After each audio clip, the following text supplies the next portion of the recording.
le Management Café, qui s'est un peu inspiré des cafés philosophiques, est organisé par le CEBRIC et fondé par Émile Bernheim, un homme d'affaires visionnaire qui est responsable qu'on peut se financer ce Management Café. Alors ici aussi un grand merci à cette fondation qui met en live et en vie ce Management Café. Pourquoi le Management Café? Je vous ai déjà dit, c'est pour partager les travaux qu'on mène à notre centre de recherche CEBRIC et les sujets sont assez divers.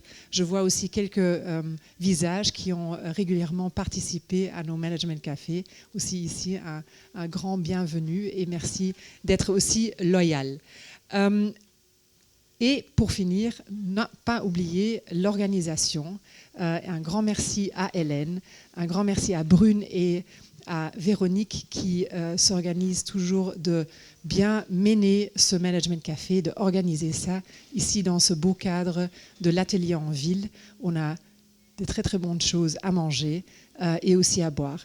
Néanmoins, après notre Management Café, vous avez encore la possibilité, alors ne sortez pas directement, restez encore un peu pour le networking, mais aussi un peu pour s'échanger, peut-être pour continuer la discussion du Management Café.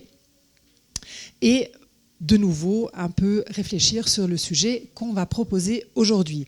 Et comme vous avez bien vu sur l'invitation, notre sujet aujourd'hui, c'est Mission Impossible. Commençons avec un petit peu anglais. Sauver la planète sans sacrifier notre confort.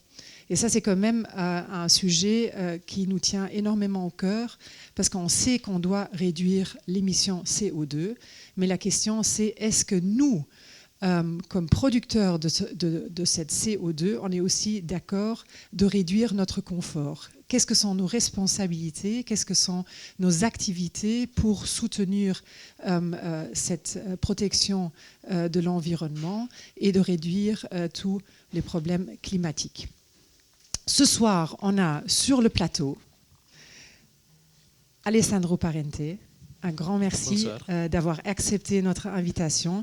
Alors, Alessandro Parente est professeur de l'école polytechnique à Bruxelles, plus vice-doyen à la transition et impact sociétal et au chair du collectif SWIFT.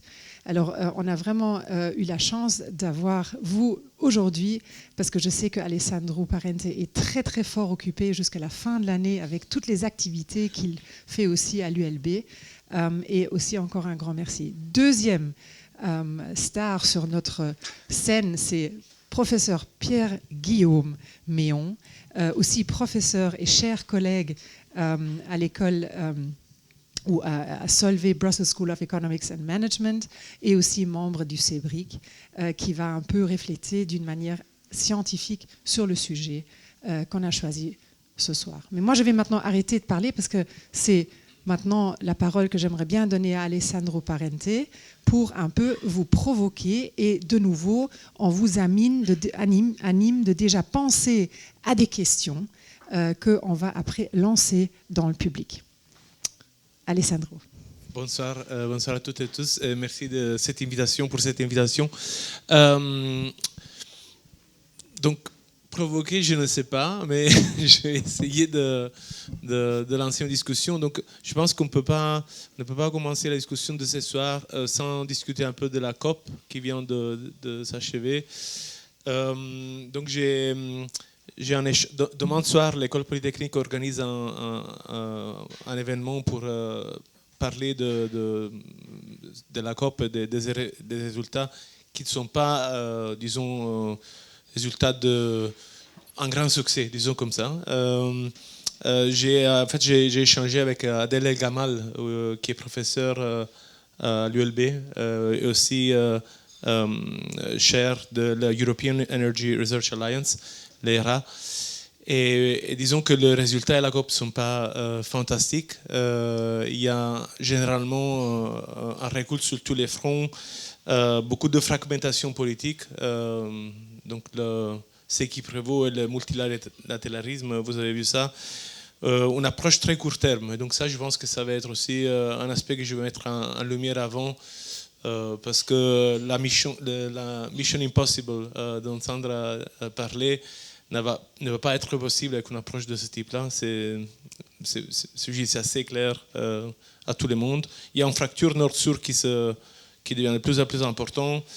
Il y a encore une fois, malgré en fait, les avancements des COP précédentes, aucune référence aux fossiles qui est faite dans les résultats finaux. Il y a juste 120 pays sur 200 qui ont des objectifs climatiques clairs.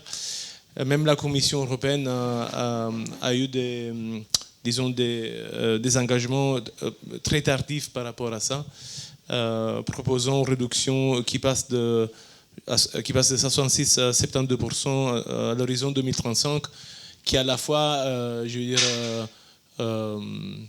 peut-être très peu ambitieux, mais aussi très difficile à attendre, où on regarde déjà quelles sont les courbes de décarbonisation actuellement.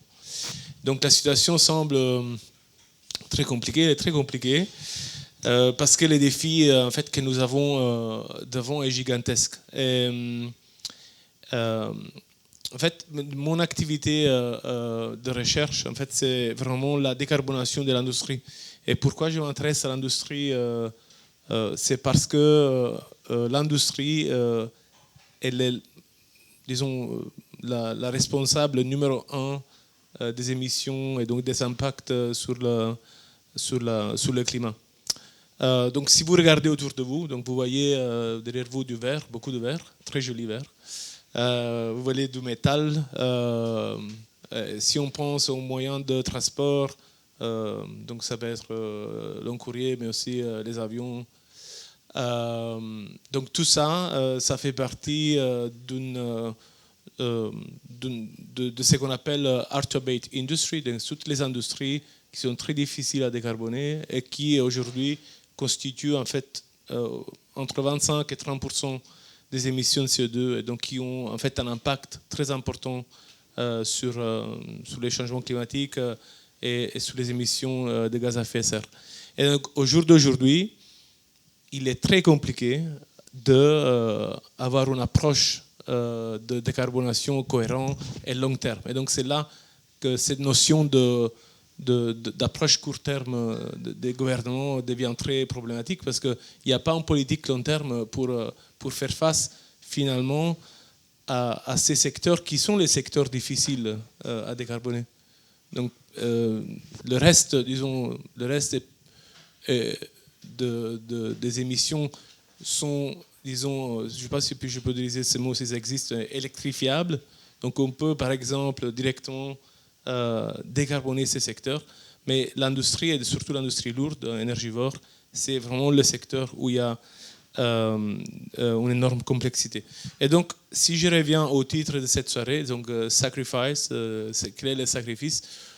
En fait, moi je trouve que le sacrifice, c'est pas vraiment de changer aujourd'hui en fait nos moyens de vivre, ou alors de produire, ou alors de vivre cette planète, mais c'est en fait le vrai sacrifice verra le jour où on paiera tout ça d'un coup, on paiera toute cette dette qu'on n'a pas en fait eu le courage de faire face. Et donc, juste pour vous donner en fait une idée du défi qu'on a devant nous, aujourd'hui, donc j'ai un peu de chiffres ici, donc aujourd'hui, ces secteurs énergivores sont responsables, je disais avant, entre 25 et 30% des émissions globales. Donc ça signifie que si j'ai fait des calculs très simples, back of the envelope calculation, donc je peux dire qu'aujourd'hui, si je veux décarboner tout ça avec de l'hydrogène, et donc ça, l'hydrogène, c'est le vecteur énergétique dont tout le monde parle, j'aurais besoin de multiplier la production d'hydrogène fois 5 ou 6. Aujourd'hui, on produit 120 mégatonnes d'hydrogène par an. 99% de cet hydrogène n'est pas vert. Donc aujourd'hui, l'hydrogène est indissociable d'aucune solution, parce qu'il est produit par une transformation chimique, thermochimique du gaz naturel. Donc c'est pour ça qu'il s'appelle grey hydrogen, parce que c'est de l'hydrogène qui vient de ces transformations-là. pour décarboner toutes les industries dont j'ai parlé avant, donc le métal, le verre, l'acier, hein, donc tout ça, et aussi le transport de long courrier, on aurait besoin de 5 à 6 fois la production d'hydrogène aujourd'hui, qui n'est déjà pas verte, hein, parce que je disais qu'aujourd'hui, il n'y a pas d'hydrogène vert. Hein.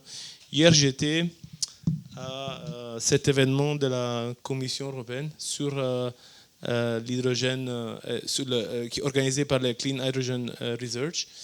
Et bon, il y a des avancements, mais là, on parle d'une industrie qui aurait besoin d'investissements pour 7 trillions d'euros. Comment on dit trillion en français ? Trillion, ok. Et l'engagement régional, disons, au niveau de l'Union européenne est dans les dizaines de milliards d'euros. Hein? Désolé. Donc c'est vraiment un défi gigantesque et on n'est vraiment pas à la hauteur du défi pour l'instant. Donc, ce que je disais avant, c'est qu'il faut aussi considérer le prix de cette décarbonation possible. Donc je disais qu'il faut passer à un facteur 5 à 6 fois plus important d'hydrogène qui doit être produit. Pour faire ça, il faudrait un facteur 5 à 10 fois la capacité d'énergie renouvelable qui est installée aujourd'hui. Donc solaire, éolien, parce que l'hydrogène est produit à partir de l'excès énergétique qui est associé à ces vecteurs énergétiques renouvelables. Donc, et comme je disais avant, il n'y en a pas beaucoup aujourd'hui. Et tout ça avec un prix sur les écosystèmes qui est très important, parce que je pense que vous êtes au courant du fait que pour produire des électrolyseurs de panneaux solaires, il faut des matériaux qu'on appelle terres rares, des métaux particulièrement chers, avec toute une pression sur les écosystèmes qui est vraiment très important et qui devrait en fait nous alarmer. Donc tout ça, pas pour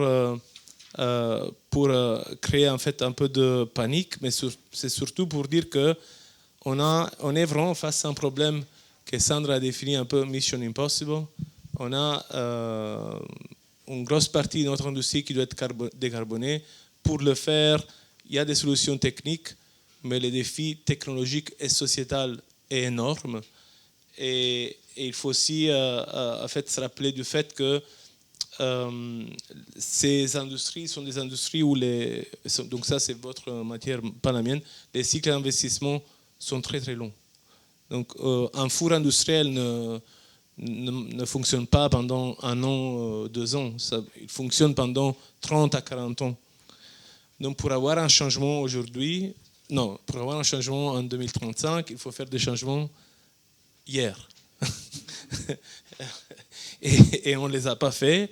Et donc il y a évidemment des leviers. Et donc peut-être que de ça on pourra en discuter. Donc je pense que le prix du carbone, les mandats pour certaines productions de low carbon products, mais il faut se poser cette question de où la société doit aller. En fait, on ne peut pas trouver une solution à ça si on ne s'interroge pas sur nos façons de vivre et sur en fait comment sur comment en fait on aborde ces problèmes-là. Donc c'est peut-être bizarre d'un ingénieur d'entendre ça, mais j'ai l'impression que si on ne sort pas de cette idée que pour chaque solution, pour chaque problème, il y a toujours une solution technique et technologique, on sortira seulement des chiffres incroyables et réalisables de production d'hydrogène, d'électricité, de panneaux solaires, sans arriver jamais en fait, au bout de la question et à une solution réaliste. Donc, je termine avec ça. Sacrifice, c'est pas pour moi les sacrifices de changer aujourd'hui en fait nos comportements, mais c'est les sacrifices qu'on devra payer à terme si on ne change pas aujourd'hui. Merci. Alors, en général, lorsqu'on parle, enfin, y a la science économique, merci. Donc, je dois embrayer en tant qu'économiste. Alors, on appelle parfois la science économique la dismal science. Mais après un exposé comme celui-ci, ça va presque être joyeux. Enfin, j'exagère parce que je ne vais pas avoir beaucoup de bonnes nouvelles non plus. Donc l'idée, c'est que dans la réflexion économique, le fait qu'il y ait des contraintes environnementales, elles sont arrivées petit à petit.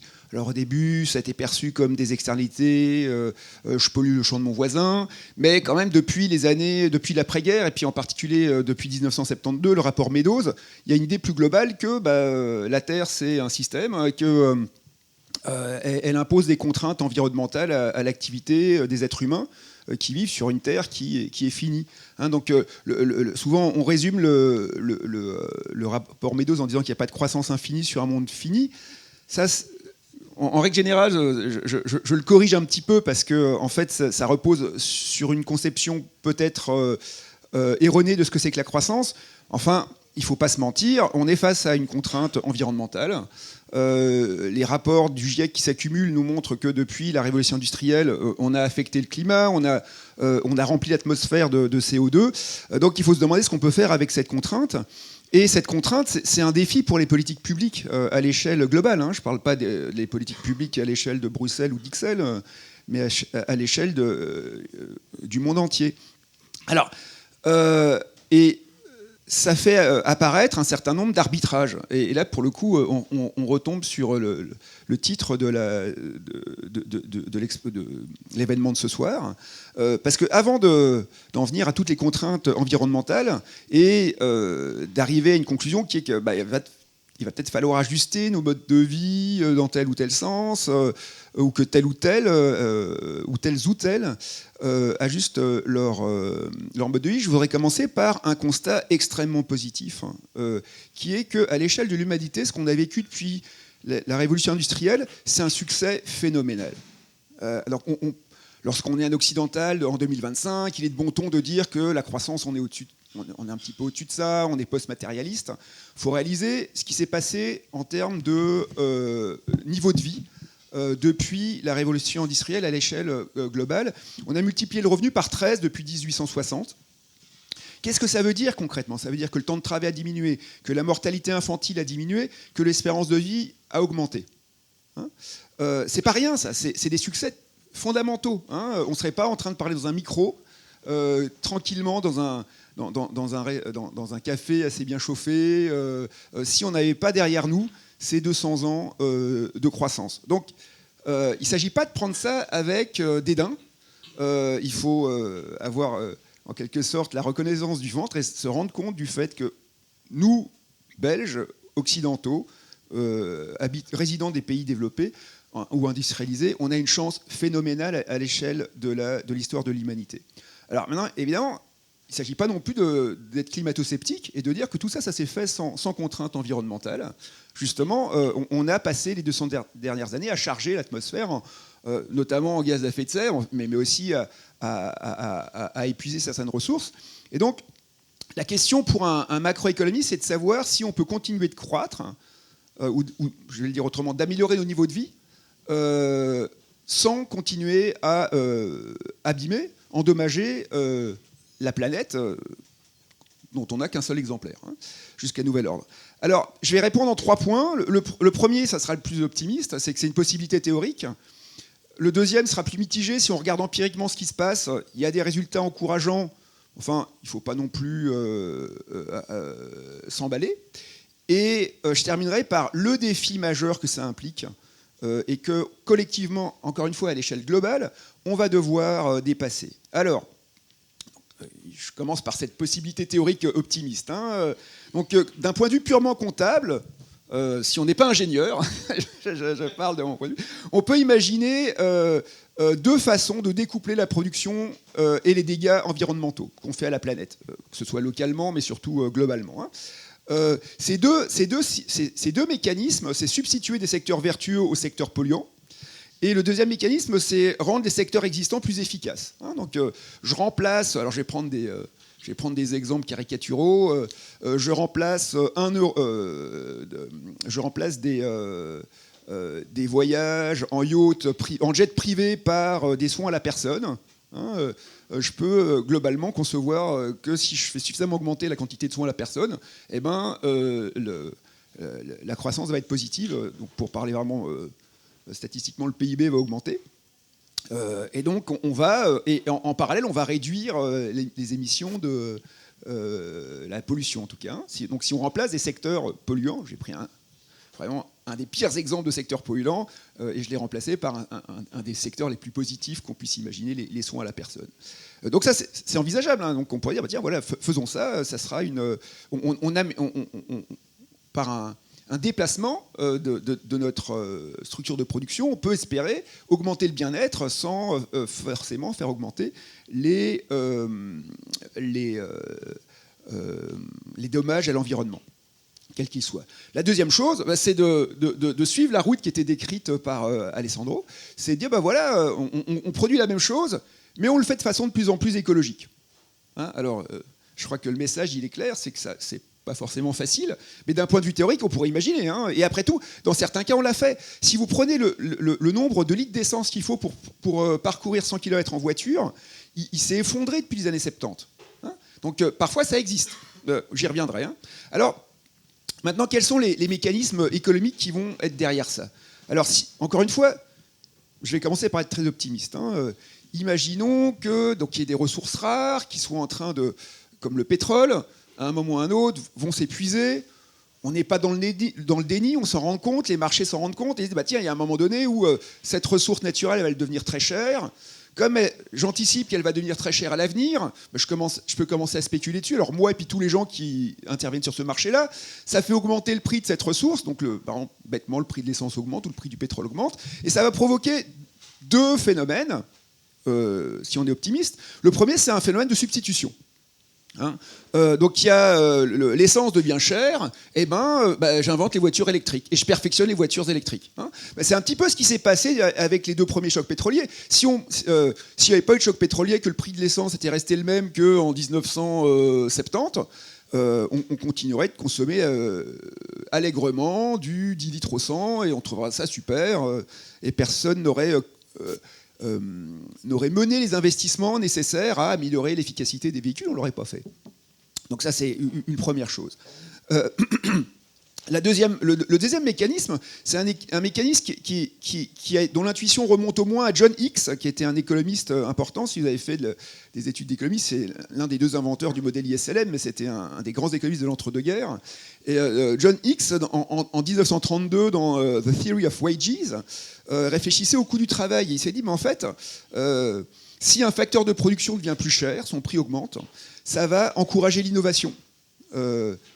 Le pétrole devient plus cher, eh ben les entreprises vont juger utile d'embaucher des gens comme Alessandro, de financer les recherches de profs de fac comme Alessandro.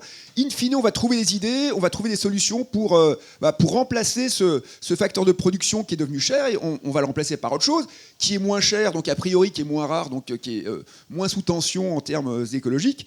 Et donc, ce serait génial. Hein, et encore une fois, c'est une bonne nouvelle. Alors, il y a deux mécanismes, malheureusement, qui vont faire que ces deux premiers mécanismes positifs ne vont pas forcément fonctionner à 100%. Le premier mécanisme, c'est que tout ça, ça ne fonctionne que quand on est capable de mettre un prix sur une ressource rare. Hein, et ça, c'est un problème parce qu'il y a plein de ressources rares, et il y en a une en particulier, c'est l'atmosphère, sur laquelle on ne peut pas être de prix parce qu'il n'y a pas de marché. Alors, on peut peut-être s'en réjouir d'ailleurs, hein, ça c'est une question plus philosophique, mais dans la mesure où à peu de choses près, sauf réglementation un peu particulière, on a du mal à mettre un prix sur les émissions de CO2 par exemple, il y a des ressources rares qui vont se raréfier, dont le prix ne va pas augmenter et qu'on ne va pas avoir d'incitation à économiser. Donc, ça n'a pas de chance. Ce que je viens de décrire comme incitation, déjà, c'est plus limité. La deuxième chose, c'est presque plus dramatique, parce qu'à supposer que des gens comme Alessandro trouvent des solutions, ils vont faire baisser le prix de certaines consommations, et du coup inciter à les utiliser davantage. Alors il y a un exemple tout bête, hein, on sait que l'intelligence artificielle, donc, c'est en train de se développer, et si on était avec des coûts de l'énergie qui étaient encore ceux du choc pétrolier, ce serait impayable par personne. hein, donc, par qui que ce soit. Donc ça veut dire qu'on ne développerait pas l'intelligence artificielle. En revanche, on a trouvé des solutions, on a appris à faire davantage d'électricité avec des centrales nucléaires ou de l'électricité verte. Ça permet d'avoir une électricité moins chère. Et du coup, ça va chouette, on va utiliser plus d'électricité. C'est ce qu'on appelle l'effet rebond. Du coup, on se retrouve, on a rendu l'électricité moins chère, mais en l'ayant rendu moins cher, c'est l'effet X dans l'autre sens, quoi, hein. On incite tout le monde, nous y compris, à consommer davantage d'électricité. Un truc tout simple, hein. Donc on sait qu'il y a un pays en Europe qui a énormément investi dans l'électricité, c'est la France, avec son parc nucléaire. C'est le pays où on se chauffe le plus au chauffage électrique, hein. C'est un exemple vraiment concret d'effet rebond. Mais vous pouvez concevoir ça à l'échelle de la planète, et donc vous dire, tiens, je trouve des solutions, ces solutions sont utilisées, et ça se traduit par des ponctions supplémentaires dans les ressources. Alors, par-dessus le marché, il y a une dernière chose qu'il ne faut pas oublier, c'est que, surtout s'il y a des droits de propriété qui ne sont pas définissables, s'il y a des effets rebonds, il faudra des politiques publiques. Hein, des politiques publiques, ça peut consister à, par exemple, rendre plus cher les facteurs qui sont plus polluants. Donc, paf, on taxe, quoi. Hein. À l'heure actuelle, il y a encore plein de choses qu'on pourrait taxer. Hein. Étonnamment, le kérosène pour l'aviation n'est pas taxé, quoi. Ça reste un étonnement chaque fois que j'y pense, pour moi en tout cas. Donc, et on l'a vu, donc vous taxez l'essence et les gens vont utiliser moins d'essence. Encore une fois, vous voulez l'observer, vous faites un séjour aux États-Unis, vous regardez la taille des automobiles et vous la comparez avec la taille des automobiles en Europe. Il se trouve qu'aux États-Unis, on taxe moins l'essence qu'en Europe. Et du coup, on a des plus grosses voitures qui pèsent plus lourd, qui ont des plus gros moteurs et qui consomment davantage. Voilà, j'espère que je ne parle pas trop longtemps. Alors, empiriquement, est-ce qu'on a vu du découplage ? Il y a quelques études qui le font. Alors, je les partagerai après sur le site, sur la page des Management Café. Il y a une synthèse de la littérature en 2020 qui recensait 179 articles scientifiques qui testaient l'existence ou non du découplage.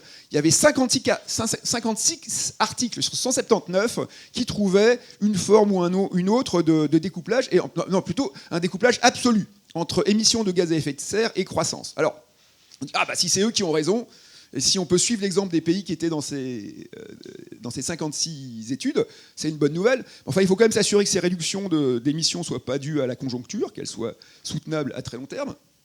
Excusez-moi. Il faut se demander si la baisse des émissions par certains pays n'est pas compensée par l'augmentation des émissions dans d'autres pays, parce qu'on n'a qu'une seule atmosphère, hein. On n'a pas que l'atmosphère qui est au-dessus de notre territoire. Le pompon, en quelque sorte, économique de tout ça, c'est qu'une façon de réduire ces émissions de gaz à effet de serre, c'est de se spécialiser dans des secteurs qui n'émettent pas d'effet de serre, mais de continuer à consommer des biens qui émettent du gaz à effet de serre et de les faire produire par d'autres.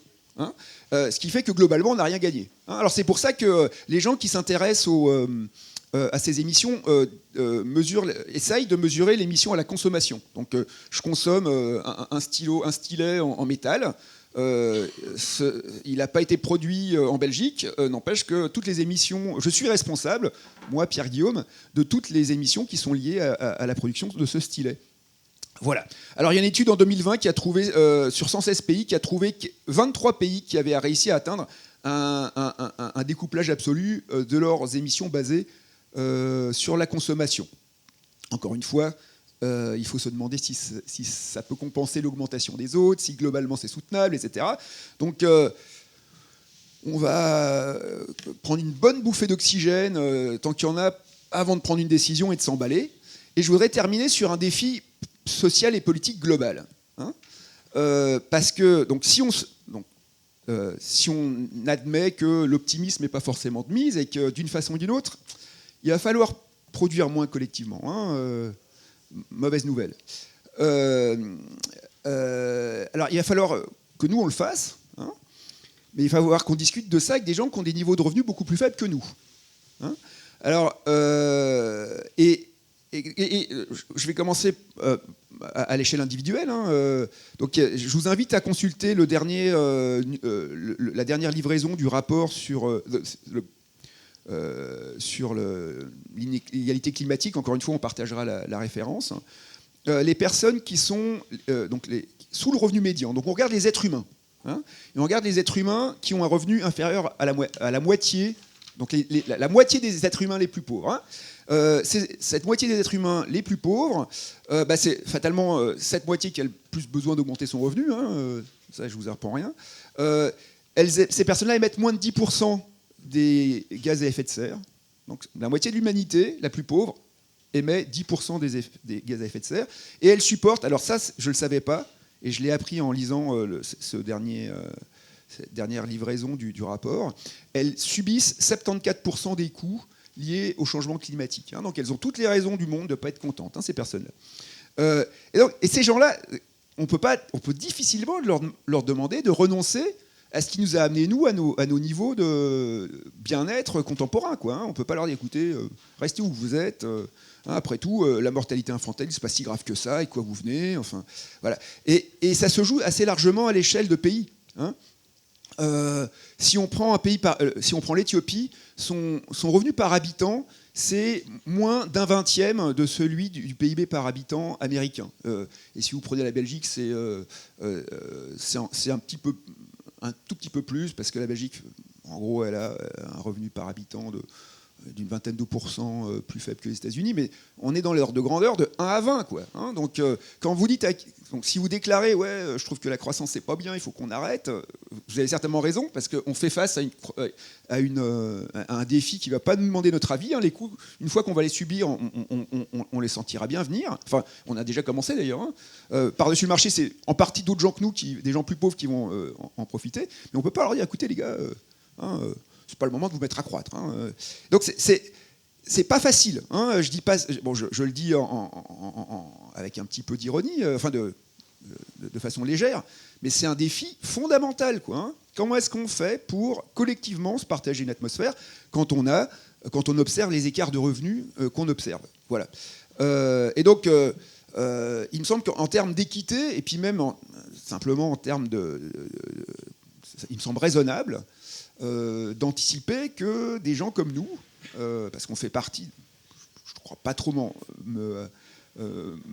m'avancer en disant ça, on est en Belgique, on fait partie des gens qui en moyenne sont les plus favorisés de la planète. Hein.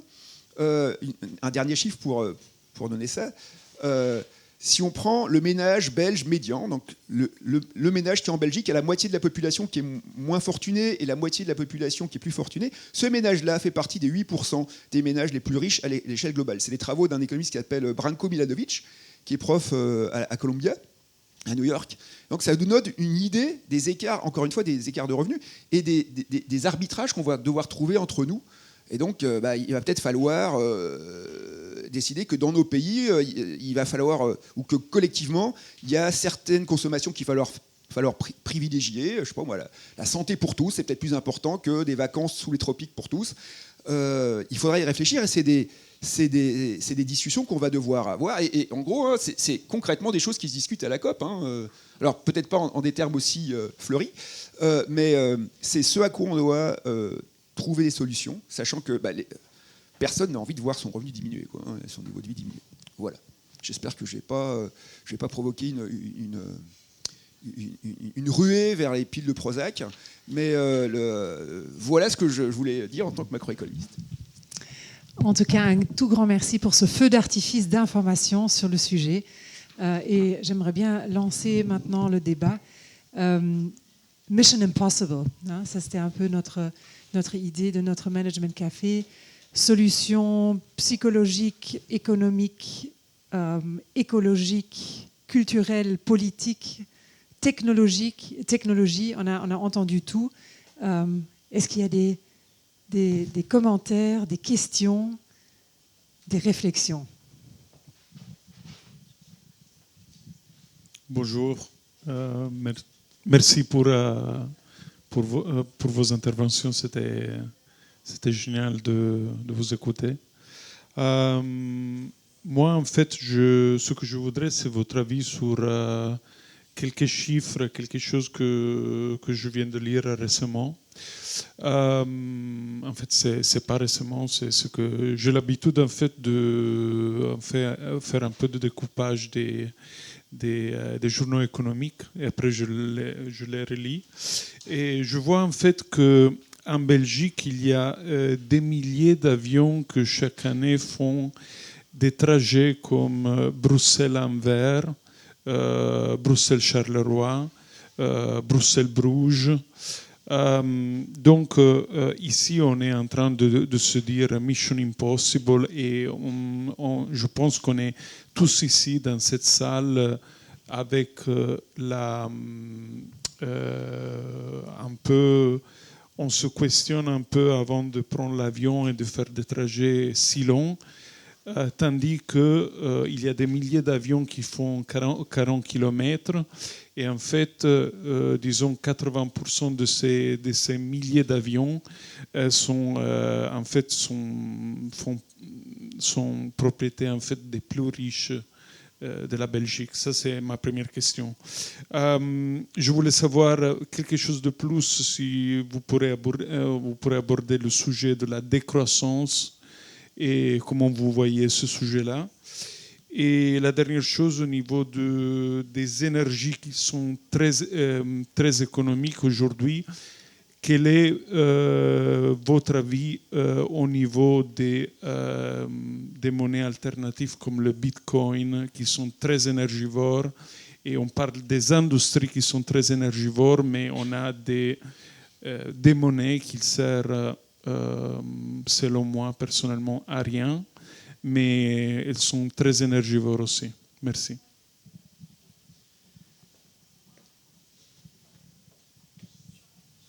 Alors, je regarde le public, parce que très important aussi, si vous voulez rajouter quelque chose ou peut-être commenter même, vous êtes les bienvenus. Sinon, qui veut ou qui aimerait bien... Voilà. Ok.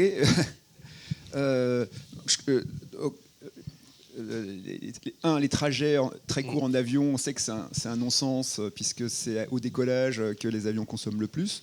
Donc ça me semble une très très mauvaise idée. Quand je parlais de la répartition des efforts à mener, c'est ce que j'avais en tête.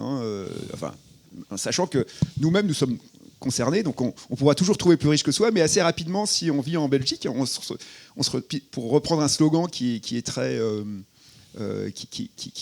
populaire, si on pense au 1%, il suffit de monter un petit peu au-dessus du revenu médian belge et on se trouve dans le 1% mondial. Donc il faut. Nous sommes les 1%, en quelque sorte. Alors, sur la décroissance, votre deuxième remarque, c'était la décroissance. Alors, en fait, sans la nommer, ce dont j'ai parlé, je crois que c'était ça. Le fait de savoir comment on devait réfléchir au fait à l'évolution de nos niveaux de vie. D'accord ? Et je crois que, en quelque sorte, sans dire le mot, j'ai dit, il va falloir qu'on trouve une façon de rendre nos modes de vie compatibles, et ça va être compliqué en consommant autant que maintenant. J'ai beaucoup de prudence avec le mot décroissance, parce que en utilisant le mot décroissance, on présente comme quelque chose de pas très heureux, quelque chose qui nous a permis d'être là où on est, quand même. Et par-dessus le marché, et le deuxième commentaire, et la deuxième réserve que j'ai par rapport à l'expression en tant que telle et la façon dont elle est conçue, c'est que faire d'une diminution des revenus un objectif en soi, ça me semble une mauvaise idée. Je m'explique. Ce qui compte, notre objectif final, c'est de réduire les émissions. Et comme je disais au départ, il y a des productions qui n'émettent pas de CO2, et il ne s'agit pas de se donner comme objectif de les faire diminuer. En revanche, notre objectif, ça doit être de rendre nos modes de vie compatibles avec la planète, à l'échelle globale. Ce qui veut dire que certaines productions doivent, si possible, diminuer, voire carrément disparaître. Donc prendre son jet privé pour faire Bruxelles-Charleroi, je pense que dans un monde... on pourrait concevoir un monde dans lequel ça ne se produirait plus, et l'humanité n'irait pas plus mal, quoi. Voilà. Alors on peut appeler ça décroissance si on veut, mais j'ai quelques idées sur quelques types de consommation dont on pourrait très, très facilement se priver. Alors je vais peut-être très mal vu des gens qui aiment beaucoup prendre leur jet privé le week-end. Il se trouve que je n'en connais pas beaucoup. Donc c'est, en quelque sorte, ça va dans le sens de ce qu'on peut appeler décroissance, même si ça demande une grande réflexion de se donner comme objectif de produire moins. Ça me semble... Parce que, rappelez-vous, il y a une partie de l'humanité qui vit avec un niveau de vie très faible, quoi. Dernière chose, sur les bitcoins, je pense que là aussi c'était plutôt une question qui m'était... alors de toute façon je suis très réservé sur ces trucs-là. C'est même pas tellement de la monnaie, parce que c'est pas utilisé beaucoup pour les transactions. Ça consomme énormément d'énergie, donc c'est très volatile. Donc en un sens, moi mon conseil c'est surtout pour en acheter. J'ai jamais mis l'orteil là-dedans. Je pense pas que ce soit ni une solution aux questions dont on parle ce soir, et à tout prendre, c'est même plutôt vu les quantités d'énergie qui sont, c'est quand même dépensé de façon complètement idiote quand on y pense. Hein. Si on veut, donc je suis pas un spécialiste des crypto-monnaies, mais le principe c'est que pour émettre une unité, il faut faire tourner un ordinateur, lui faire des calculs presque à vide, enfin pour le plaisir de lui faire des calculs. Donc on utilise de l'électricité juste pour dire j'ai fait mon bitcoin. Hein. Je pense qu'il y a d'autres moyens beaucoup plus comment on appelle ça, sobre, oui, de faire de la monnaie. Voilà. Oui, donc moi je rebondis juste sur les vols locaux. Ça c'est juste un effet pervers qui est lié à ces élites polluantes. On parle en fait en écologie politique d'élites polluantes, très clairement comme je veux dire, les problèmes de cette transition. Donc comment en fait résoudre ces problèmes-là? C'est une question de policy, surtout. Décroissance. Donc j'étais à la conférence de la Commission européenne l'année dernière qui s'appelait Beyond Growth, pas Post-Growth, mais elle s'appelait Beyond Growth.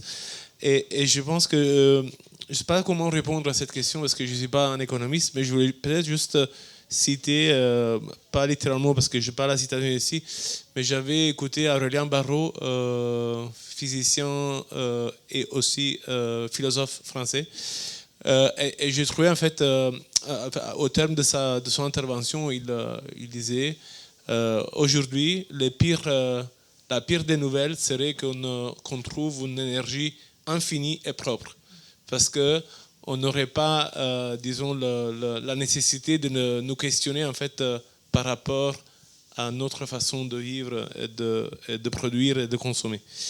Et puis pour la question des énergies utilisées pour les AI, ça c'est quand je lis en fait qu'il y a des small modular reactors, des réacteurs nucléaires qui sont utilisés pour faire ça.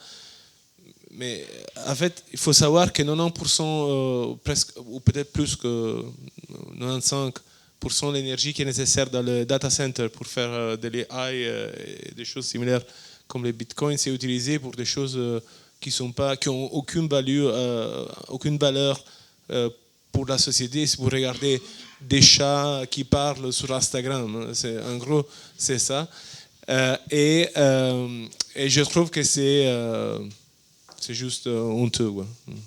Ça va. D'autres réactions? Oui. Bonjour, merci, c'était très intéressant. Moi, j'avais une question plus par rapport à tout ce qui était géopolitique. Oui. Donc, on sait que l'Europe a établi une politique avec le Green Deal et en lien avec ça, avec aussi une politique pour avoir plus de pouvoir pour sa supply par rapport à tout ce qui est matériaux critiques rares. Je ne sais pas trop comment traduire ça en français. Et notamment ce que vous avez mentionné, les terres rares. Ouais. Et on voit aussi que la Chine a mis beaucoup de moyens en place pour avoir main mise sur tous ces matériaux qui sont nécessaires aussi aux autres pays pour cette transition énergétique, pour décarboniser. Et on voit aussi tout le contexte, du coup, où il y a des intérêts, on va dire, nationaux, voilà, des États par rapport à tout ça, en lien avec tout ce qui est vert. Donc voilà, je voulais avoir un peu votre opinion là-dessus. Ça, c'est un point très intéressant, très délicat. En fait, j'étais à une conférence au BRIAS, Brussels Institute of Advanced Studies, où il parlait exactement de ça. Donc, il faut savoir qu'aujourd'hui, toutes les technologies qui sont taguées transition énergétique en fait, ont besoin de matériaux qui sont soit produits, soit traités, transformés en Chine ou en Asie, de façon plus large.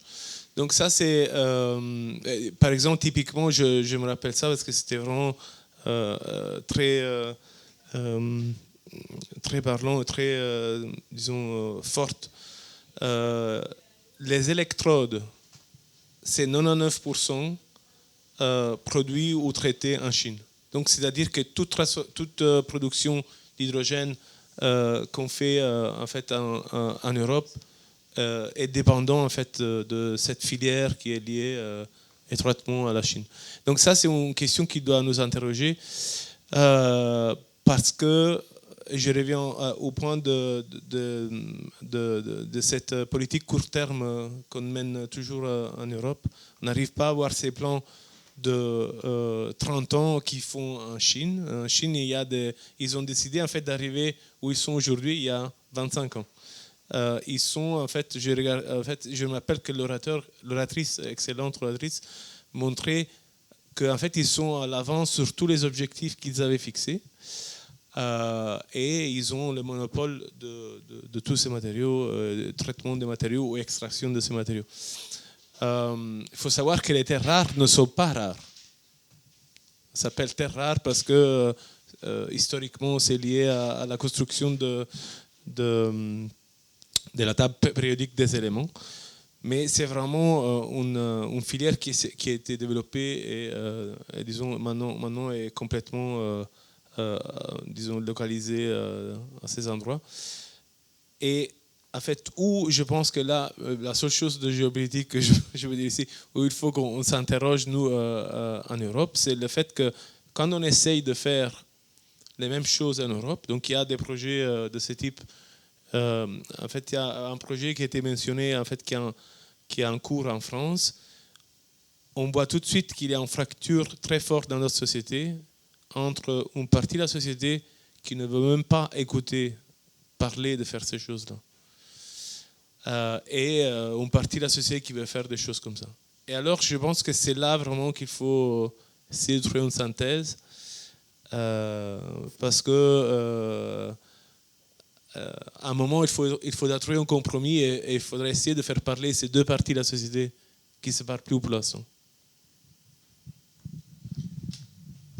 Sur l'aspect géopolitique, lorsqu'on est dépendant d'une matière première, on peut se retrouver en fort mauvaise posture. Si on a subi une augmentation des prix de l'énergie ces 4 dernières années, c'est parce qu'on s'était collectivement, en Europe, cette fois-ci, rendu dépendant des hydrocarbures russes. Donc il faut apprendre à diversifier, il faut apprendre à produire soi-même. Sinon, si on a une fâcherie avec un autre pays dont on est dépendant, on se retrouve à devoir dire à devoir accepter des choses qu'on n'a pas envie d'accepter. Et je crains que, vu la situation géopolitique en Europe, ces fameuses terres rares, on risque d'en avoir vraiment besoin parce que malheureusement, il va falloir qu'on s'assure qu'on ne va pas être agressé. On parle d'équipement militaire ici et que ça utilise ces terres rares. Qu'on ne va pas se retrouver dans des négociations en position de faiblesse parce qu'on est entièrement dépendant d'une matière première qu'on n'est pas capable de produire ou de produits intermédiaires qu'on n'est pas capable de produire. C'est vraiment des questions très importantes dont on ne se rend pas compte tant qu'on n'a pas été confronté à une pénurie. Alors, ces dernières années, on a connu des pénuries. On s'est pris une pénurie d'hydrocarbures. Et puis, rappelez-vous le Covid, il y a des choses qu'on n'arrivait pas à produire sur place. Alors, on voit qu'on est capable de réagir parfois très rapidement. On a fini par produire des masques, par faire des filières. Alors, le Covid, il n'avait pas d'objectif géopolitique, lui. C'est pas garanti que d'autres fournisseurs n'aient pas plus des objectifs moins avouables que le Covid. Je ne sais pas qui je préfère, en fait, mais voilà. Mais c'est quand même marrant. Je trouve que c'est marrant que on est parti sur la voie de l'électrification parce que c'était, d'un point de vue géopolitique, c'était plus intéressant de ne pas dépendre des pays qui produisaient du pétrole Et alors on se retrouve dans une autre tension géopolitique parce qu'on est dépendant maintenant d'une filière qui dépend complètement de la Chine. J'aimerais bien peut-être rebondir sur quelque chose que Pierre-Guillaume Méon a dit avant. L'atmosphère n'a pas de prix. Et moi, je me demande toujours comment on peut sanctionner pour forcer les gens de peut-être moins consommer. Est-ce que c'est par rapport aux impôts, parce qu'on essaye d'augmenter les prix? Parce que comme vous avez dit, si on met un prix haut, les gens, tout d'un coup, ne consomment plus. Alors, réaction, action. Je ne sais pas si vous avez encore une petite anecdote là-dessus, mais moi, j'avoue qu'on est un peu dans la phase d'analyser. Oui, on constate, mais ici, on aimerait bien aussi savoir qui commence, qui se lance. Qu'est-ce qu'on peut vraiment maintenant faire pour éviter que la dette écologique augmente encore plus?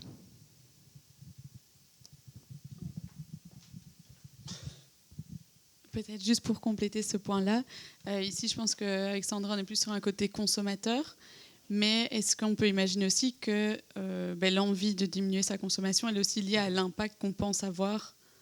Et donc, est-ce que la question n'est pas de ces deux choses qui sont... Peut-être qu'aujourd'hui, on n'a pas l'impression qu'on sait avoir un impact, donc ça crée un manque de motivation, peut-être là-dessus. Alors si je peux reformuler ce que vous venez de dire toutes les deux en termes économiques, en un sens, on est face à une ressource commune.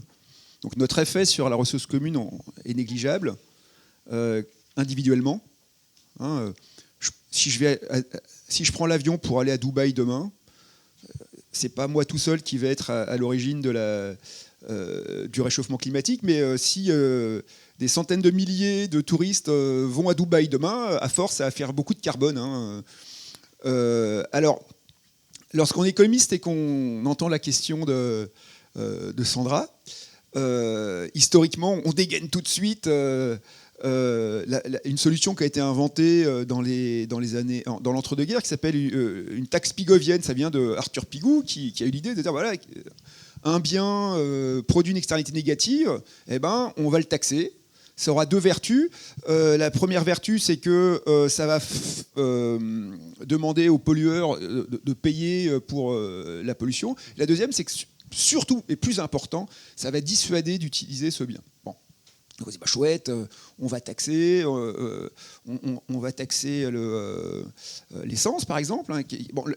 En Europe, l'essence est beaucoup taxée déjà, mais on peut augmenter les taxes sur l'essence. Alors il y a des secteurs, comme je disais, où on ne fait pas du tout de taxe pigovienne, puisque le kérosène pour l'aviation, c'est pas taxé du tout. Donc c'est quand même là, on pourrait peut-être commencer là. Maintenant, lorsqu'on fait ça, on a affaire à des consommatrices et des consommateurs qui vont peut-être ajuster leur comportement à la pompe, peut-être, mais qui peuvent aussi descendre dans la rue. Alors, et ça, c'est pas de la science-fiction. Vous vous souvenez du mouvement des Gilets jaunes juste avant le Covid en France. Le mouvement des Gilets jaunes, on a quelques indices que ce Gilet jaune, il s'est constitué autour de réseaux qui existaient sur les réseaux sociaux, qui remontaient aux bonnets rouges. Qu'est-ce que c'est que les bonnets rouges? C'était quelques années plus tôt un mouvement de protestation qui avait pris naissance dans l'ouest de la France, en Bretagne, comme signe distinctif. Ces gens-là avaient porté un bonnet rouge parce que ça faisait référence à des gens qui avaient protesté il y a quelques siècles. Et ces gens-là, qu'est-ce qu'ils ont fait? Quel a été leur motif de mécontentement? C'était l'augmentation des taxes sur l'essence et le diesel. Et donc ça les a rendus fous, ils sont descendus dans la rue. Donc il y a une vraie difficulté. Maintenant, encore une fois, on habite Bruxelles, on peut venir à vélo, même les jours de grève. Maintenant, tout le monde n'habite pas près des centres-villes. Et donc c'est une chose aussi qu'il faut prendre en compte. Donc j'ai pas de solution simple, mais une partie des gens habitent loin des centres-villes, sont dépendants des voitures pour faire leurs courses tout simplement, pour aller travailler. Et donc le coût pour ces personnes-là, l'inconvénient pour ces personnes-là de faire face à un prix de l'essence plus élevé, c'est disproportionné. Vous pouvez taxer l'essence, moi ça me fait plaisir, je n'ai pas de voiture. Mais si j'habitais à quelques kilomètres de Bruxelles et que je devais prendre ma voiture tous les jours pour venir travailler, je verrais ça d'un très mauvais œil. Donc c'est vraiment des choses subtiles, parce que dès qu'on prend une décision comme ça, immédiatement il y a de la redistribution. Hein, ça peut faire très mal, et donc il faut les concevoir très très prudemment. Mais on a besoin de ça, on a besoin que les choses, que les émissions diminuent. Alors, ça peut être adossé à des programmes sociaux, ça doit être pensé. Réfléchir à l'offre de transport en commun. Il y a peut-être une séquence intelligente à trouver. Je n'ai pas la solution, je n'aurai pas cette prétention, mais chaque fois qu'on a... Enfin, les solutions simples vont être difficiles à trouver, on va dire. Mais encore une fois, est-ce qu'on a le luxe de pouvoir se permettre de ne pas avoir de solution du tout ? C'est pas mon domaine. Moi, je fais une observation de quelqu'un qui est impliqué dans des projets avec des industriels qui produisent, par exemple, de l'aluminium, de l'acier. Disons qu'aujourd'hui, c'est pas très intéressant de passer à des vecteurs qui soient moins polluants que, par exemple, le gaz naturel, parce que le coût de la tonne de CO2 est trop bas. Et donc, s'il n'y a pas de subside, ce n'est pas intéressant pour eux de faire cette transition. Et donc, ça explique pourquoi aussi le marché de l'hydrogène est en phase compliquée, parce qu'il y a de early adopters qui sont subsidiés, mais qui doivent après s'élancer en fait, dans ces marchés qui n'existent pas encore. Et donc, il y a cette tension qui est liée à l'incertitude. En fait, il y a une incertitude par rapport à l'existence d'un marché, dans l'existence de quel sera le prix futur de la tonne de CO2. Et donc, tout ça génère en fait de l'incertitude dans un marché qui n'est pas établi et qui, pour l'instant, n'existe pas encore. Oui, bonjour. Je suis justement enseignante et chercheur en sciences et gestion du tourisme. Donc, comme on parle beaucoup d'aviation et d'aérien, donc je souhaite intervenir pas forcément sur l'aérien, mais dans mon domaine d'études, ce qu'on remarque, c'est que enseigner et communiquer sur les impacts des touristes, etc., n'a aucun effet sur leur comportement de consommation. Pour ce qui est des taxes, ça ne marche que si on arrive à un prix prohibitif. Parce que ce n'est pas avec les 2 petits euros sur votre vol d'avion que ça va forcément changer grand-chose sur le volume total des vols. Par contre, ce qui marche, c'est les incitants financiers à ne pas consommer. Et les incitants, par exemple, en réduction de votre prix, de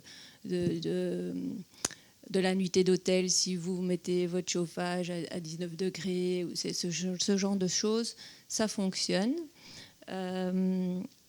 Il y a des destinations, par exemple, qui offraient des réductions dans certains lieux, des restaurants, etc. Si on vient en train, ça se fait. Bon, c'est limité, l'impact est encore limité, mais ils n'ont pas beaucoup communiqué non plus. Donc les incitants, ça peut fonctionner. Et alors, ce qui marche aussi, c'est transformer la manière dont on propose des services. Donc, par exemple, dans des hôtels, vous avez tout un tas de services qui étaient offerts de manière systématique, qui maintenant sont passés à l'offre à la demande. C'est-à-dire qu'ils sont quand même accessibles de manière gratuite, mais il faut faire la demande. Et ça réduit fortement la demande au final, et donc le nombre de services prestés. Ça fonctionne. Voilà, c'était juste pour contribuer à la discussion. Moi, j'avais une question à poser à l'ensemble de l'Assemblée, parce que donc, comme on parlait de confort, sacrifier notre confort, mais est-ce que vous avez connaissance de travaux sur finalement quel serait le niveau de confort minimal acceptable qui pourrait être accepté par la population en Europe, et quels seraient finalement ces besoins incompressibles, j'ai envie de dire, actuellement. parce que je m'interroge beaucoup, par exemple, dans mes cours, on est souvent mal vu quand on parle de l'impact aérien par nos propres étudiants, parce qu'on touche à quelque chose qu'ils affectionnent beaucoup. Et moi, je m'inquiète beaucoup quand je vois le nombre de vols par an qu'effectue un jeune moyen. Je crois qu'il vole en un an plus que ce que je n'ai volé dans ma vie, en nombre de kilomètres et en nombre de vols. Donc voilà, sur ces questions, je vous laisse. Oui, oui, il y a, à ma connaissance, il y a un travail de Julia Steinberger de Lausanne. Et en fait, je me rappelle pas de titre. En fait, non, j'ai trouvé. En fait, mais j'ai entendu qu'on peut mettre des documents après. Donc, ça s'appelle A Good Life for All Within Planetary Boundaries. Et c'est en fait c'est une étude sur le modèle du donut, donc les frontières planétaires. Et donc, effectivement, il y a la définition de ces besoins qui sont incompressibles, comme vous avez dit. Et quel est le niveau de vie en fait, minimum pour avoir une vie décente, avec une définition de ça. Je pense qu'il y a une étude. En fait, c'est une étude qui montre quel est le niveau de vie en fait qui respecterait en fait à la fois les besoins primaires des personnes et les limites planétaires. Après que ce soit acceptable à très grand niveau, donc ça, il faudrait une étude sociologique. Alors quelques commentaires sur plus le prix va être élevé, plus on va réagir. Alors il peut peut-être y avoir on peut imaginer des formes de discontinuité parce que on se rend pas compte d'une augmentation d'€1, mais si ça devient 2 €, 3 €, 4 €, paf, on commence à changer. Donc les prix, c'est quand même la première des incitations.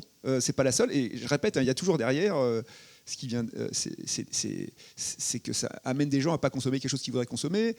Peut-être qu'ils ont vraiment besoin. Quand on pense aux gens qui prennent leur voiture.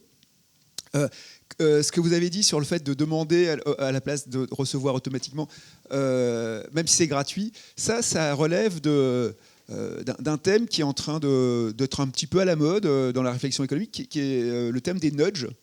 Donc l'idée qu'au-delà des incitations, il y a des petites choses comme ça qui ne changent rien en termes de prix, mais qui font qu'on va se décider ou pas. Donc, un exemple typique de nudge, c'est, je pense au cas du don d'organes. On veut que les gens donnent leur organe. Option numéro 1, on leur demande de cacher. Historiquement, on leur demandait de cocher une case qui leur disait « je veux bien donner mes organes », et puis on a remplacé ça par autre chose. Et il y a une case qu'on coche parce qu'on ne veut pas donner ses organes. En termes d'incitation, c'est exactement la même chose. En théorie des jeux, vous pouvez vous amuser, c'est exactement la même chose. Le cas que vous décriviez, c'est exactement ça aussi. On joue sur le petit désagrément qu'il y a à demander, peut-être à être mal vu, mais on se rapproche vraiment très fortement du nudge. Alors, une question que j'ai... dans ce que vous avez dit, ce qui m'a le plus intéressé, c'est l'aspect à quoi sommes-nous prêts à renoncer, ou est-ce qu'il y a des besoins incompressibles? En fait, si je regarde le niveau de vie de ma grand-mère, elle était presque, elle avait l'impression, je crois, de vivre très bien dans une ferme, à la campagne. Elle a connu une maison dans laquelle il n'y avait pas de séparation directe entre les tables. C'était des paysans plutôt aisés d'ailleurs, mais voilà. Elle a connu l'arrivée du frigo. Moi, petit, j'ai connu l'arrivée de la télécouleur quand j'étais à l'école maternelle. On demandait aux gens, à mes petits camarades, s'ils avaient le téléphone. Enfin, on nous demandait si on avait le téléphone, quoi. Donc, et quelqu'un qui, je sais pas moi, dans les années 50, aurait dit je n'ai pas le téléphone, se serait pas forcément senti. Alors, moi, j'étais pas là dans les années 50, mais ce serait pas forcément senti privé de quelque chose de fondamental à la dignité humaine, quoi, hein. Donc, manifestement, il y a des phénomènes qui font qu'on s'habitue à ce qu'on a. Et revenir en arrière, c'est drôlement compliqué. Alors, et ça joue particulièrement, je trouve, dans le cas des vacances et des transports, parce qu'on a des décennies, voire quelques siècles, de mise en valeur du voyage. Et honnêtement, c'est le truc le plus intelligent que vous puissiez faire avec vos sous, hein, en quelque sorte. Rencontrer d'autres cultures, se déplacer. Vous avez lu Jacques Kerouac, vous trouvez ça génial. Vous avez lu Ginsberg, vous allez voir Katmandou. C'est quelque chose d'intrinsèquement positif. Mais en même temps, c'est un coût environnemental dont il faut se demander si il est encore justifié, sachant que d'autres gens ont peut-être besoin de prendre l'avion pour d'autres raisons plus importantes que nous. C'est important. Il y a ce qu'on trouve absolument nécessaire et pas absolument nécessaire, ça tombe pas totalement du ciel, hein. C'est des habitudes qui se sont prises, c'est des normes sociales aussi. Et ma foi, une fois qu'une habitude est prise, elle est difficile à abandonner. Mais après tout, il y a une époque, je crois que je ne suis pas sûr que ce soit La Fontaine, mais qui raconte dans une de ses correspondances que l'encre avait gelé dans son encrier. Hein. Donc la température dans laquelle on a pris l'habitude de vivre, elle a augmenté terriblement, quoi, hein. Donc, on peut être en plein hiver, il fait -5 dehors, on va mettre le chauffage et être chez soi en short, quoi. Et ça, ça demande qu'on y réfléchisse aussi, et qu'on se demande si on est capable de mettre un pull tout simplement pour baisser la température, quoi,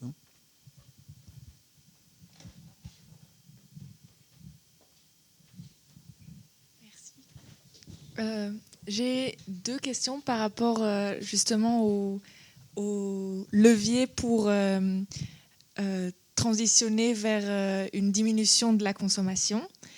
Est-ce qu'en augmentant les prix, ça ne va pas encore plus faire un clivage social entre les riches qui peuvent encore se permettre d'acheter des objets dits polluants et les plus pauvres, et aussi où mettre comment mesurer la nécessité. Par exemple, le secteur des soins de santé, on a dit que c'était essentiel. Il y a quand même des questions éthiques dessus, le vieillissement de la population, il fait qu'on va plus consommer. On va aussi, le secteur de santé, ça va produire 25% des émissions d'électricité en 2050, je pense. Donc c'est quand même un secteur énorme qui pèse beaucoup sur la consommation. Comment est-ce qu'on va décider ce secteur-là, il est nécessaire alors que la production de métaux l'est moins ou plus? Est-ce qu'il y a des outils pour mesurer ça et pour faire en sorte de préserver, même en Belgique, l'équilibre social et pas créer des frustrations justifiées, évidemment, dans les populations les plus pauvres qui se retrouvent déjà isolées maintenant, mais qu'elles ne soient pas encore plus en précarité? Question très compliquée. Non, très compliquée parce que effectivement, c'est pas encore mon domaine, encore une fois, mais j'entends beaucoup de collègues qui effectivement s'intéressent à cette transition juste. On l'appelle juste parce que des études montrent que dans la plupart des cas, quand il y a une augmentation de prix, comme vous dites, c'est toujours les pauvres qui en paient les conséquences.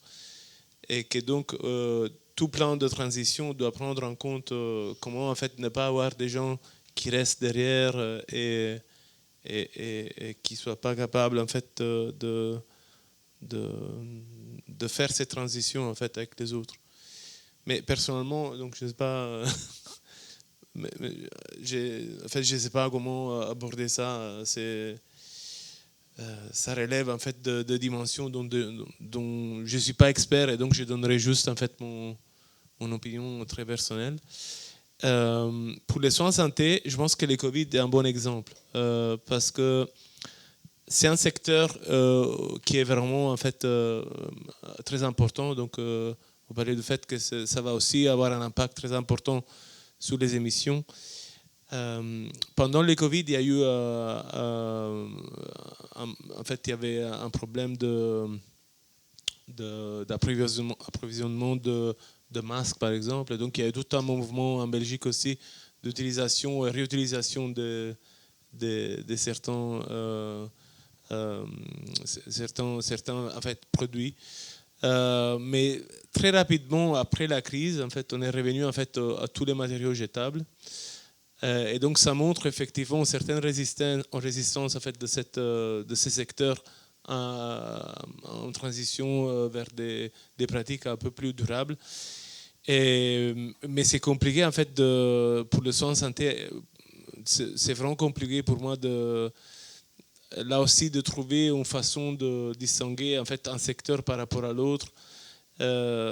C'est encore une fois, je pense, en fait, typiquement, en fait, avec le Covid, j'ai l'impression qu'on a tendance à essayer à chaque fois de trouver des solutions, des réponses techniques à des questions qui ne sont pas techniques. En fait, la question que vous posez est très pertinente et très difficile, mais en fait, ça relève pour moi de la société qu'on essaye, qu'on veut avoir. Et donc, c'est une décision politique. Je pense qu'on ne peut pas mettre un chiffre sur ça et dire que le secteur de production de l'acier est plus important des soins de santé. C'est une décision qu'on doit prendre comme société. Et c'est des choses qui sont déjà présentes en Europe. Par exemple, en Italie, parce que je connais, parce que je viens d'Italie, beaucoup d'argent de welfare est mis dans les pensions. Et c'est un choix. C'est un choix de l'Italie. Alors qu'en Belgique, c'est plutôt mis dans d'autres choses. Donc c'est un choix à chaque fois qui doit être pris, partagé, discuté, mais pour moi, ce n'est pas une décision, il n'y a pas un paramètre technique qu'on peut associer facilement. J'allais répondre à peu près la même chose. Je me réjouis que nous vivions en démocratie. Hein, c'est un de nos biens les plus précieux, il faut garder ça à l'esprit. Alors ça rend peut-être les choses plus faciles en Chine. Hein. Il y a le parti qui décide, tout le monde suit, même si ils doivent quand même tenir compte des contraintes politiques auxquelles ils sont confrontés. Hein. Je ne pense pas que Xi Jinping voudrait provoquer une révolution par des mesures mal conçues. Mais en tout cas, c'est clairement plus autoritaire que chez nous. Mais que nous vivions dans des pays démocratiques, même si c'est toujours imparfait, c'est quand même en soi quelque chose qu'on doit chérir. Ça peut rendre les discussions les décisions plus compliquées. En vivant à Bruxelles, on est au courant que trouver des compromis, c'est compliqué. Mais c'est essentiel. Et ça sera essentiel. Alors, ça peut avoir des inconvénients. On sait que not in my backyard, hein, les NIMBY, ça existe. Donc, on est très, très content. Enfin, on va tous soutenir la transition démographique. Pardon. Ça, c'est déjà fait. La transition écologique. Mais quand ça sera nous qui devrons moins prendre l'avion, par exemple, on va trouver que pourquoi, enfin, je trouve ça indigne. Donc c'est difficile, ça demande de la concertation, mais ce genre de concertation, ça peut être drôlement utile parce que ça peut éviter ce qu'on appelle en franglais un backlash. Hein. Tout à l'heure, quand je parlais des bonnets rouges, c'était exactement ça. Hein. On s'est dit, tiens, bonne idée, on va taxer le diesel pour limiter les parcours en camion. Bam, on s'est pris. Enfin, la France a provoqué un mouvement de mécontentement. On est revenu en arrière, on a laissé tomber. Peut-être que si on avait pris plus de temps, si le mode de décision avait été différent, le résultat aurait été différent. Alors, c'est facile lorsqu'on ne prend pas sa décision, quand on n'est pas là pour décider, mais ça me semble inévitable. Il faut qu'on ait des... je veux dire, j'espère, voilà, je touche du bois, que nos dirigeants, ou que certains dirigeants vont continuer de nous proposer une offre politique dans laquelle on va nous dire, voilà, c'est pas drôle, mais il y a des décisions à prendre. Alors évidemment, s'il y a un candidat juste à côté qui dit, tout ça c'est des fariboles, et moi je vous propose une plateforme dans laquelle on n'a pas besoin de faire d'efforts, il risque d'avoir plus de succès, hein, malheureusement. Alors c'est aussi à nous, en tant que citoyennes et citoyens de garder en tête que les solutions faciles ne sont pas toujours les plus intéressantes à moyen terme, quoi. C'était mon quart d'heure un peu normatif, un peu donneur de leçons. Voilà. Bonsoir, je me permets d'enchaîner tant que le micro était là, j'avais une question, même deux à vrai dire. D'abord, merci pour la discussion, c'est très intéressant et très important.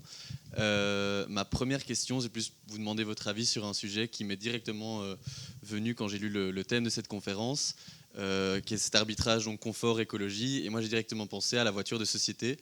Et par voiture de société, on entend voiture salaire. Donc cette voiture qui vient comme dans un pack salarial et qui représente un avantage énorme et qui crée encore une inégalité, puisqu'elle est souvent, et même presque quasi majoritairement, dans la majorité des cas, accessible à des postes plus haut placés, plus éduqués, des cadres dans des entreprises, ce genre de choses, et qui incite à peut-être une surconsommation de la voiture, puisqu'on ne paye pas l'essence, etc. Et ça m'arrive aussi, j'en ai pas personnellement, mais par exemple celle de mes parents est bien pratique quand je peux me déplacer avec et ne pas payer mon trajet. Mais donc ça entraîne à la consommation de plus d'essence. Et on a aussi des arguments d'électrifier la flotte, mais ça c'est encore une fois déplacer le problème ailleurs, où on ne va plus polluer l'air ici, ou alors plus de faire de pollution sonore ici, mais utiliser des terres rares et ce genre de choses. Donc j'avais un petit peu envie d'écouter votre avis là-dessus. Et une deuxième question, c'est pour rebondir à ce dont on a parlé plus tôt sur ce droit à croître, où on dirait, nous, en tant que pays industrialisés occidentaux, on a fini de croître, il s'agirait que tout le monde s'arrête pour qu'on puisse limiter les émissions. Je me demandais si les indices de croissance, les indices d'émissions de gaz à effet de serre historiques étaient parfois un outil, quelque chose d'amener dans ces débats-là. Donc par exemple, si aujourd'hui un citoyen belge, par exemple, je ne suis pas sûr des chiffres, pollue moins ou consomme ou produit moins de gaz à effet de serre qu'un habitant d'un autre pays, est-ce que quelque part, sur son histoire et pour arriver au niveau de vie où il est actuellement, son pays n'a pas dû produire plus et donc d'autres pays auraient le droit d'arriver à ce niveau-là, et donc il y aurait un espèce de lissage dans cette décroissance, ou pour ne pas utiliser le terme stagnation des émissions. Dans les COP, c'est un argument qui est évoqué par les pays à revenus plus faibles, en disant écoutez, vous êtes bien gentil de nous demander de ne pas croître, mais vous avez 200 ans de croissance derrière vous, nous on est en train, peut-être si tout va bien, de commencer, veuillez en tenir compte, quoi. Donc ça c'est un argument qui est utilisé. Est-ce qu'il est entendu? Je ne suis pas là pour le savoir. Et évidemment, quand ensuite vous devez vous retourner vers vos électeurs, votre pays, en disant ouais, voilà, j'ai accepté que on réduise nos revenus, ça va pas être populaire. Et lorsqu'on raisonne à l'échelle d'un pays, on oublie rapidement qu'au sein même du pays, il y a des écarts. Hein.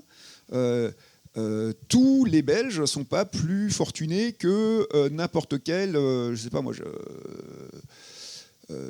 Égyptien par exemple. Hein, et donc il y a des effets de distribution entre pays et à l'intérieur des pays qui rendent les choses fatalement très très compliquées.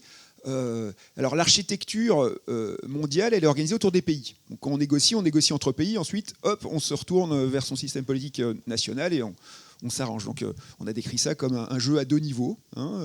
Internationalement, on est des représentants des États, et puis on se retourne vers sa population, et il y a un deuxième jeu qui se met en place avec toutes ces institutions politiques. Alors, il y a une chose qui vient un petit peu perturber ce jeu-là, c'est que maintenant il y a des ONG qui se manifestent à l'échelle globale.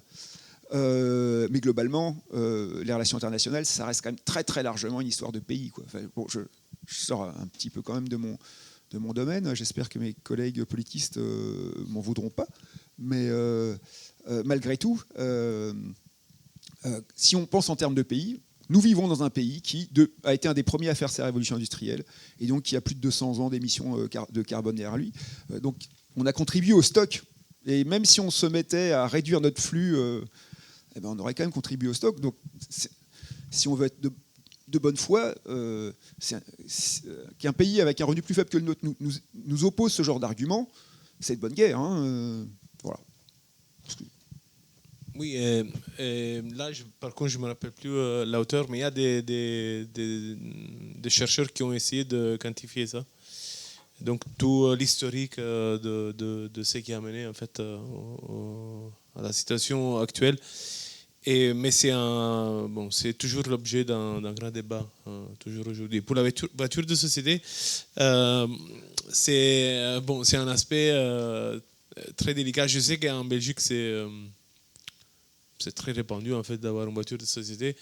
Mais je pense que si on élargit le regard à l'Europe, il faut quand même accepter le fait que l'économie d'Europe se base beaucoup sur la voiture.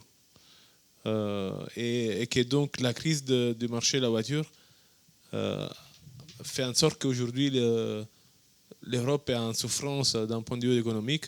Beaucoup de sociétés qui sont même d'industries qui sont placées même en Belgique, je ne vais pas les citer, mais je pense que vous pouvez deviner, qui sont en fait des leaders mondiaux de production de polymères qui sont utilisés dans les voitures, dans les batteries et ainsi de suite, sont en difficulté parce que en fait, les marchés de la voiture sont en souffrance. Et donc tout ça, ça entraîne un mécanisme de difficulté, quoi. À ça, donc ça c'est, on peut dire que c'est une dimension de court terme. Donc on a dans nos populations des gens dont le métier, dont les revenus dépendent du secteur automobile. Donc fatalement, si on s'en prend au secteur automobile, ils ne vont pas être contents. C'est pour ça que typiquement dans les négociations européennes, je crois que l'Allemagne a tendance à défendre l'industrie automobile. Ça, c'est une première dimension. La deuxième dimension qu'il ne faut pas oublier, et là on est sur le long terme, mais on hérite de décennies pendant lesquelles on a conçu nos infrastructures pour les voitures. Les centres commerciaux en dehors des centres-villes, c'est une décision d'urbanisme qui contraint encore nos modes de fonctionnement, enfin nos modes de vie. Alors, si on habite dans une ville comme Bruxelles, on n'a pas forcément besoin d'aller faire ses courses en banlieue, mais il y a plein de zones géographiques dans lesquelles il faut une voiture pour aller faire ses courses. Et on s'est collectivement mis dans cette situation-là en développant ces centres commerciaux en périurbain, parce qu'on a fait en sorte que pour se fournir, pour acheter certains biens, il faut une voiture pour y aller. Et au moment où on doit changer, on est en quelque sorte, on part d'une situation, d'un état des choses dans lequel on s'est rendu dépendant de la voiture. Merci.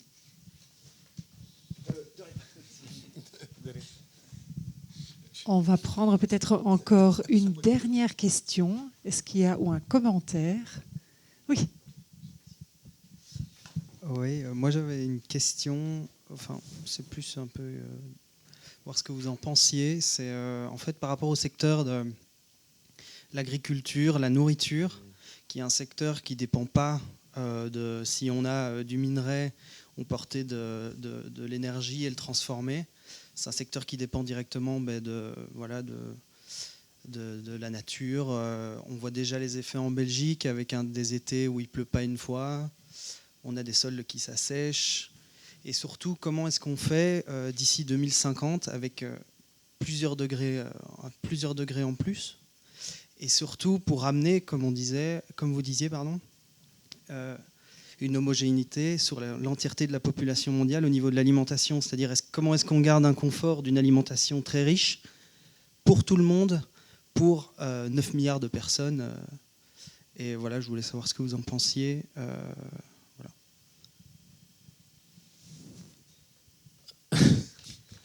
C'est une question très difficile, mais très intéressante. Donc, peut-être un élément, puis peut-être on peut se compléter. C'est vrai que ça dépend de la nature, mais il y a beaucoup de chimie aussi. Et par exemple, quand je pense à l'agriculture, tout de suite, j'ai pensé aux engrais, donc l'ammoniac. Et là, l'ammoniac aussi, c'est un sujet de grand débat, parce qu'aujourd'hui, elle est aussi produite par des procédés qui amènent beaucoup d'émissions de CO2, parce que en fait, il faut, en gros, en fait, ça vient encore une fois du gaz naturel qui est réformé pour faire de l'hydrogène et puis additionné avec de l'azote pour faire de l'ammoniac, NH3. Et il y a toute une discussion aujourd'hui de comment changer et donc amener à une production d'ammoniac qui soit neutre en carbone, et donc aussi un ammoniac qui dépendrait cette fois-ci, ou qui serait en fait produite à partir d'hydrogène vert. Mais donc là, peut-être je réponds aux questions qui a été posées aussi précédemment. Donc là, je pense que quand on regarde l'hydrogène et aux utilisations de l'hydrogène, il faut là, encore une fois, prendre des décisions sur les priorités. C'est quoi qui est prioritaire? Parce que, comme je disais avant, aujourd'hui, on en produit 120 mégatonnes qui ne sont même pas d'hydrogène vert, mais c'est de l'hydrogène gris. On doit passer à 660. Si on ajoute l'ammoniac aussi pour les engrais, on arrive à des quantités encore plus élevées. Et il y a des gens qui parlent d'utiliser l'hydrogène même dans les voitures et pour le chauffage domestique. Donc, à un moment, il faut prendre des décisions et mettre des priorités, parce qu'il y a des utilisations qui n'ont pas de sens pour moi, techniquement aussi. Et il y a des secteurs qui doivent être prioritaires, parce que par exemple l'alimentation doit être prioritaire par rapport à d'autres domaines. Donc ça, c'était une première réponse. Et une autre réponse qui ne répond pas à votre question, c'est que c'est le fait que là aussi sur l'alimentation, on voit cet écart entre différentes parties de la population, parce que on voit aussi que dans cette transition vers une consommation d'aliments de meilleure qualité, il y a toujours cet écart qu'on voit aussi pour l'énergie entre des personnes qui ont des moyens, qui mangent mieux, qui continuent à manger mieux, et des personnes qui ont moins de moyens et qui en fait se nourrissent en fait d'aliments qui ne sont pas très bons pour la santé. Et donc ça va aussi avoir un impact, disons, long terme sur ces transitions, je pense. Je n'ai pas grand-chose à ajouter, mais juste deux petits points. Il y a différents types d'agriculture, mais il y a plein d'intrants qui viennent de loin en fait. La potasse, elle est plus produite dans nos pays proches, il me semble. Alors il y a des pays qui ont fondé une partie de leur économie sur la potasse. Si vous demandez à la Tunisie de plus exporter de potasse, il y a un certain nombre de Tunisiens qui vont trouver que c'est pas une bonne idée. Donc il y a des intrants qui viennent éventuellement de loin. Moi, j'ai aussi tout de suite pensé aux engrais quand j'ai pensé à l'agriculture. Il ne faut pas se raconter... Enfin, on peut être optimiste, mais abandonner certains produits phytosanitaires, c'est certainement une très bonne idée, c'est très sain. C'est pas très bon pour les rendements. Donc ça peut être compliqué. On a beaucoup poussé le bio, et c'est une évolution qui est très probablement positive, parce que ça permettait de vendre des produits un petit peu plus chers, donc d'augmenter des marges pour les agriculteurs. Ça veut aussi dire, lorsqu'on dit ça, on dit qu'on pousse une production qui est moins abordable par des gens qui ont des revenus plus limités. La deuxième chose, à l'échelle, alors ça c'est peut-être un résultat plus fondamental. Quand vous avez pensé, votre question, elle portait peut-être aussi sur notre capacité à 7, 8, 9 milliards à nourrir la population. Alors il y a deux éléments. Il me semble que, à moins qu'on se mette tous à manger du bœuf à tous les repas, les limites de la planète, c'est pas ce qui va faire exploser les limites de la planète, je crois. Je ne suis pas spécialiste, mais je crois avoir lu ça. L'autre chose qui me semble importante, et ça, il y a des travaux sérieux, quelqu'un qui a regardé ça, c'est Amartya Sen qui a eu le prix Nobel il y a déjà un bon bout de temps, qui arguait que l'essentiel des famines, puisque c'est de ça qu'on finit par parler, en fait, elles ne sont pas dues à un manque de production, à une production trop faible, mais à un manque d'accès à l'alimentation. Il avait été marqué dans sa jeunesse par la famine au Bengale, et en fait, c'était pas en temps normal, ça n'aurait pas dû se produire, mais on était en pleine guerre. Les Anglais et les forces de l'Axe étaient en compétition et ont bloqué la circulation de l'alimentation, ce qui s'est traduit par une famine. Je crois qu'on peut faire le tour de toutes les famines qu'on a connues. Il y a derrière chacune un phénomène qui n'est pas purement climatique, ni clairement de production. Voilà, je crois qu'en Belgique, il y avait quelqu'un qui s'appelait Jacques, qui est toujours en vie, je crois, Jacques Drèze, qui avait travaillé aussi avec Amartya Sen, mais je n'ai pas lu ses travaux directement. Ok, je regarde juste le temps. Voilà, peut-être pour clôturer, j'aimerais bien demander à nos intervenants de juste faire une petite phrase de conclusion, si c'est possible, pour peut-être juste enrober notre Management Café. Mission Impossible, je pense que un pas qu'on nous on a fait ce soir, c'est de sensibiliser, de discuter et de continuer à rechercher chercher des solutions. Ça reste encore quelque chose d'impossible, mais je pense que ça doit devenir possible qu'un jour on va trouver une solution, parce que comme Pierre-Guillaume l'a déjà dit, we have only one planet, there is no planet B, comme on a aussi mis dans notre invitation. Et peut-être juste pour clôturer, une petite phrase, un petit commentaire pour résumer. Donc, en ce temps-là, je suis vraiment convaincu en fait que, et là peut-être je vais prendre un message qui a déjà été donné. Je pense qu'il faut fuir vraiment la simplicité, les solutions simplistes. On est devant des problèmes qui sont très complexes. Donc pour moi, comme société, il faut accepter la complexité, le fait que ces problèmes qu'on a devant nous ne sont pas des problèmes simples, parfois n'ont même pas de solution. Donc il faut vraiment trouver et aborder cette complexité et travailler ensemble pour trouver une synthèse entre les différentes façons de voir et de concevoir ces problèmes. Ok. Alors, en quelques mots. Alors, si Winston Churchill était là, il dirait peut-être, je vous promets qu'une seule chose, c'est du sang, de la sueur et des larmes. Heureusement, il n'est pas là. Je vais terminer de façon plus positive, en fait. Manifestement, il y a des changements de comportement qui sont nécessaires. Et on a passé une bonne partie de la soirée à dire que ça allait être compliqué. Mais si on se dit que... alors là, on prend vraiment... on met sa casquette d'économiste pur jus, quoi. On se dit que si on veut que ça fonctionne, le changement peut être difficile, mais il faut commencer par ce qui est facile.